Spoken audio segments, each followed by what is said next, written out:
வணக்கம். சட்டப்பேரவை தேர்தலில் அதிமுக கூட்டணியில் பாஜக போட்டியிட இருக்கக்கூடிய சூழலில் அதிமுகவிடம் 50 தொகுதிகளை கேட்டு பெற தமிழக பாஜக முடிவு செய்திருக்கிறது.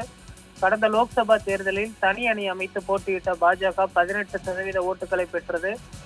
எனவே லோக்சபா தேர்தல் முடிவுகளை சட்டப்பேரவை தொகுதி வாரியாக ஒப்பிட்டு பார்த்தால் 83 தொகுதிகளில் அதிமுகவை பின்னுக்கு தள்ளி பாஜக 2வது இடம் பிடித்துள்ளது. அதன் அடிப்படையில் வரும் சட்டப்பேரவை தேர்தலில் 80 தொகுதிகளை அதிமுகவிடம் கேட்க வேண்டும் என மேலிட தலைவர்களிடம் தமிழக பாஜக நிர்வாகிகள் தெரிவித்துள்ளனர்.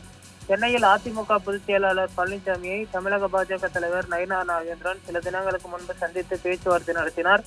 அப்பொழுது 2 கட்சிகளுக்கும் இடையே தொகுதி பங்கீடு குறித்தும் பேசப்பட்டிருக்கிறது.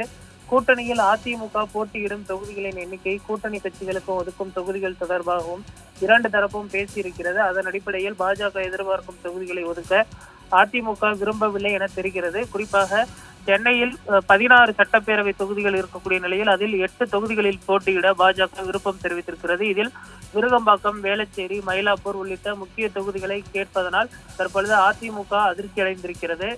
மத்திய உள்துறை அமைச்சர் அமித்ஷா அவர்களிடம் இது தொடர்பாக நயினார் நாகேந்திரன் அவர்கள் டெல்லி சந்திப்பின் பொழுது தெரிவித்திருப்பதாக சொல்லப்படுகிறது. அதே போன்று வேலூர் மாவட்டத்தில் இருக்கக்கூடிய 4 தொகுதிகளையுமே போட்டியிடுவதற்கு தற்பொழுது பாஜக முடிவு செய்திருக்கிறது. ஆனாலுமே கூட வேலூரில் இருக்கக்கூடிய கேவிக்குப்பம் அதே போன்ற முக்கிய தொகுதிகளை தருவதற்கு அஇஅதிமுக தயக்கம் காட்டுவதாக தெரிகிறது. இதில் குறிப்பிடத்தக்கது என்றால் மொடக்குறிச்சி, ஊட்டி, கோபிச்செட்டிப்பாளையம், கிணத்துக்கடவு, கோவை வடக்கு, தென்காசி, திருநெல்வேலி, கிருஷ்ணகிரி, கடலூர், காங்கேயம், மதுரை, அவினாசி, ராணிப்பேட்டை, காஞ்சிபுரம், ஆரணி, கள்ளக்குறிச்சி, டி நகர், திருக்கோவிலூர், திண்டுக்கல் ஆகிய 20 தொகுதிகளில் பாஜகவுக்கு வெற்றி வாய்ப்பு இருப்பதாக அவர்கள் தரப்பில் கணக்கெடுத்திருக்கிறார்கள். அந்த தொகுதிகளை கட்டாயம் கேட்டு பெறவும் அந்த கட்சி முடிவு செய்திருப்பதாக தகவல் வெளியாகியிருக்கிறது. இதற்கு அஇஅதிமுக தலைமை ஒப்புக்கொள்ளுமா அல்லது தொகுதிகளை குறைத்து கொடுக்குமா என்பதனை பொறுத்திருந்துதான் பார்க்க வேண்டும்.